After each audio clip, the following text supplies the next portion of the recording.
සුබ දවසක්. අ, මේ ළඟදී තායිලන්තේ සංචාරයක කරලා ආපහු ලංකාවට ආපු ස්වාමීන් වහන්සේලා 22 දෙනෙක් පරීක්ෂා කරාම ඒ අය ළඟ තිබිලා මත් කුඩු කුෂ් කියන මත්ද්‍රව්‍ය හොයාගන්නට ලැබුණා. ඉතා විශාල ගාණක් කිලෝ 110ක් වගේ ලොකු ගාණක්. එතකොට මේ මේක ඇතුලේ අපි දැක්ක දේ තමයි සිවුර තමයි පාවිච්චි කරේ.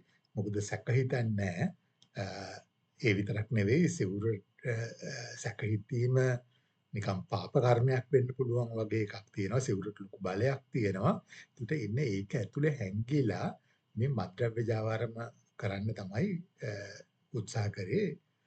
මේක මම හිතන්නේ ඒ ගිය ස්වාමීන් වහන්සේලාට වෙනම තායිලන්තේ වෙනම සංග්‍රහ දීලා විවිධාකාරයේ මේවා කරලා මම දන්නේ ඒක ඒගොල්ලන්ව බ්ලැක්මේල් කරාද ඒ කියන්නේ ඒගොල්ලන්ට කාන්තාවන් සපයලා බ්ලැක්මේල් කරාද අපි දන්නේ නැහැ තාම තොරතුරු කොහොම වෙතත් මේ සිවුර තමයි පාවිච්චි කරලා තියෙන්නේ එතකොට මේ සිවුර කියන එකේ බලය මුවා වෙලා යම් වැරදි වැඩ කිරීමේ ශක්්‍යතාවයක් තියෙනවා කියන එක තමයි මේක ඇතුලේ ඉතා විශාල වශයෙන් ප්‍රදර්ශනය වුණේ. ඉතින් සිවුර ඒ හාමුදුරුව පාවිච්චි කරාද වෙන කවුරු හරි ඒ හාමුදුරුවන්ගේ සිවුර පාවිච්චි කරාද අපි තාම ඒ තොරතුරු දන්නේ නැහැ. ඒවා ඉදිරියේදී හෙළිදරව් වෙයි. ඒ මොකක් වුණත් මේ සිවුර කියන ප්‍රපංචය අපි හරියට තේරුම් ගන්න ඕන එකක් කියලා. ඒකයි මගේ අදහස. දැන් මේ සිවුරට තියෙන බලය පාවිච්චි කරපු ප්‍රථම වතාව මේක නෙවෙයි. අපි දන්නවා ගලගොඩ යත්තේ ඥානසාර හාමුදුරුවෝ මේ සිවුරේ බලය පාවිච්චි කරා සමහර වෙලාවට අසීමිත විදියට. එහෙම පාවිච්චි කළා හිරෙත් ගියා. ඒ කියන්නේ අධිකරණයට අපහාස කරන්න උනත් පුළුවන්. පොලිසිය තකන්න නැතුව ඉන්න පුළුවන්. මෙහෙම පාවිච්චි කරපු ස්වාමීන් වහන්සේලා ගණනාවක් ඉනවා. අම්පිටිය සුමන රත්න කියලා මේ අම්පාර පැත්තේ. මඩකල්පු පැත්තේ නැගෙනහිර හරි තියෙන විහාරයක විහාරාධිපති කෙනෙකුත් මේ විදිහටම මේ අපි දැක්කා මේ කුණුහරුප කියාගෙන එහෙම තමයි.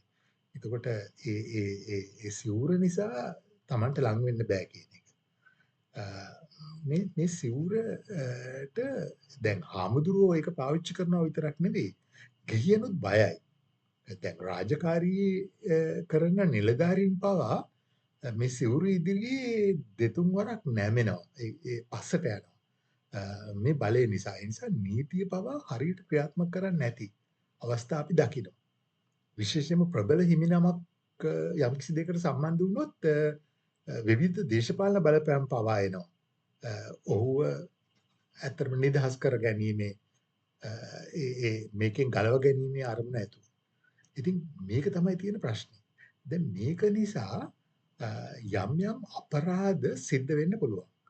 මෑතකදී අපිට අහන්න ලැබිච්ච තවත් සෝචනීය කතාවක් තමයි අවුරුදු 15ක දැරියක්.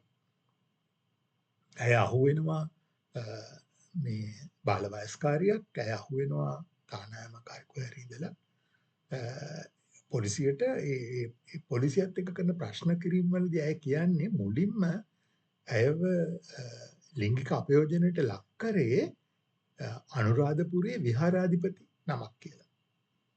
ඒකේ ඊටත් වඩා තියෙන සෝචනීය තත්වය තමයි ඒ විහාරාධිපති නම සල්ලි දෙනවා දෙමාපියන්ට. වරින් වර. ඒ විදිහට තමයි ඇයව මේ අපයෝජනයට යොමු කරගන්නේ. ඒතර දෙමාපිය කැමැත්තෙන් මේක වුණාද කියන එක. මේ අවස්ථා දෙකේම නඩු තාමත් තියෙනවා උසාවියේ. ඒ නිසා අපිට නිගමන වලට බහින්න බෑ. මේව තමයි තියෙන පැමිණිල්ලේ කතන්දර. ඒවා තහවුරු වෙලා නැති වෙන්න පුළුවන්. හැබැයි මේවා තාමත් ඔව් විභාග කළ යුතු දේවල්. හැබැයි විභාග කිරීමේදී පවා මේ සිවුරට තියෙන බය නිසා මේවා හරියට විභාග නොවෙන්න ඉඩ තියෙනවා. දැන් අපි ගත්තොත් එහෙම මේ ළමා අපයෝජන අරගත්තොත් මේක ගැන හොඳම තොරතුරු තියෙන මම හිතන්නේ නීතිපති දෙපාර්තමේන්තුව සතුව මේ සහ අර මොකද්ද මේ ළමා කාන්තා කාර්යාංශයේ සතුව ඔවුන් මේවා ප්‍රසිද්ධ කරන එකක් නැහැ. හැබැයි මේ තොරතුරු විමසන්න පුළුවන් අපිට තොරතුරු දැනගැනීමේ පනත යටතේ එහෙම කරොත් අපිට දැක ගන්න පුළුවන් ස්වාමීන් වහන්සේලා පූජකයෝ හාමුදුරුවෝ විතරක් නෙවෙයි වෙනත් ආගමික පූජකයෝ පවා මේ දරුවන් ගොදුරු කර ගැනීමේ චුදිතෙන් හැටියට ඉන්නවා. ඉතා විශාල ප්‍රමාණයක්. ඒතකොට මේ ආගමට, සිවුරට, ලෝගුවට මුවා වෙලා මේ කරන කටයුත්ත දිහා අපි නැවත හැරිලා බලන්න ඕන. ඇයි ඒ සිවුරට දීලා තියෙන අසීමිත බලය සහ මේ අමු ශ්‍රද්ධාව කියන එක. ඒ කියන්නේ අපි මෙතන කාරණා කීපයක් තියෙනවා. එකක් ශ්‍රද්ධාව කියන එක නැති වෙයි කියලා මිනිසුන්ගේ. මේවා අනාවරණය කරාම එහෙම කතාවක් එළියට දානවා. ඒ නිසාම මේ අය දඬුවම් ලබන්නේ නැහැ. මෙතනයි තියෙන ප්‍රශ්නේ. ඒ කියන්නේ වැරදි වැඩක් කරනවා. ඒ වැරදි වැඩේ අහු වුණත් සමහරවිට දඬුවම් ලබන්නේ නැහැ. මොකද අර මේක එක්ස්පෝස් වුණාම මේක අනාවරණය වුණාම කැලලක් බුද්ධ ශාසනයට කැලලක් හාමුදුරුවන්ට කැලලක් සිවුරට කැලලක් කියලා මේක වහංගු කරගෙන ඉන්න තත්ත්වයක් තියෙනවා. ඉතින් ඒ නිසාම ඔවුන් තරමක් ඔවුන්ගේ බියසැක දුරු වෙලා තියෙනවා. එහෙම වරක් දෙකක් කරලා නීතියෙන් දඬුවම් නොලැබුණාම දිගින් දිගට කරන්න පුළුවන් කමක් ලැබිලා තියෙනවා. ඒ නිසා මේක අනාවරණය කරන එකේ විශාල වටිනාකමක් තියෙනවා. අපි බලමු මේ නඩු කොහොමද දිගහැරෙන්නේ කියලා. අපිට තාම තීන්දුවක් දෙන්න බෑ. හැබැයි මේ දිහා විමසිල්ලෙන් බැලිය යුතුයි කියන කාරණේ තමයි මම ඉදිරිපත් කරන්න කැමති. ඒකම මම කැමති කියන්නේ මේවා හැංගීම ඇතුලේ අපි ලබන ප්‍රතිඵලයක් නැහැ. තව තවත් මේවා වැඩි දියුණු වීමට කරන අනුබලයක් තමයි මේවා හංගන එක. ඒ නිසා කවුරු හරි කෙනෙක් බුද්ධ ධර්මයේ ආරක්ෂාව වෙනුවෙන් මේවා හංගන්න ඕනයි කියනවනම් ඒ අය ඇත්තටම බුද්ධ ශාසනය තවදුරටත් පරිහානියට ලක් කරන්න අනියම් විදියට දායක වෙන අයයි කියලයි මගේ අදහස. මේක ලංකාවේ දේශපාලන සම්බන්ධයෙන්ුත් තියෙනවා. අපේ කඳවුරේ කරන වැරදි අපි කියන්න ඕනේ ඒව හංගන්න ඕන. මොකද ඒව එළියට දැක්කම මිනිස්සු අපි ගැන තියෙන විශ්වාසය නැති වෙනවා. ඒක පාඩුයි. මෙන්න මේක ආගම සම්බන්ධයෙන්ුත් ඒ විදිහටම තියෙනවා. දේශපාලන සම්බන්ධයෙන්ුත් තියෙනවා. මට නම් හිතෙන්නේ යම් කිසි කෙනෙක් තමන්ගේ පක්ෂය සංවිධානය ආගම කඳවුර ඒවා ඒ ප්‍රගතිය බලාපොරොත්තු වෙනවා නම් ඒව ඇතුලේ තියෙන කුණු කන්දල් එළියට දාලා ඒවා සුද්ධ කිරීමේ වගකීමත් ඔවුන් සතුව තියෙනවා. ඒක තුන්වෙනි පාර්ශවයක් විසින් කරනකම් හිටියොත් වෙන්නේ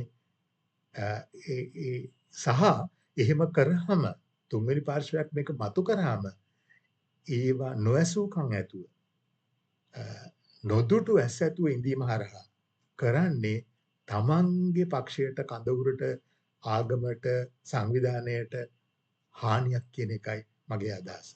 ඒ නිසා ස්වයං විවේචනය ඉස්සරහට එන්න ඕන. ස්වයං විවේචනය කරන තැනක තුන්වෙනි පාර්ශවයකට විවේචනය කරන්න ඉඩක් නැහැ. ඒ නිසා ආගමක් වේවා පක්ෂයක් වේවා සංවිධානයක් වේවා විවේචනයට තියෙන ඉඩ ඊටාම වැදගත්.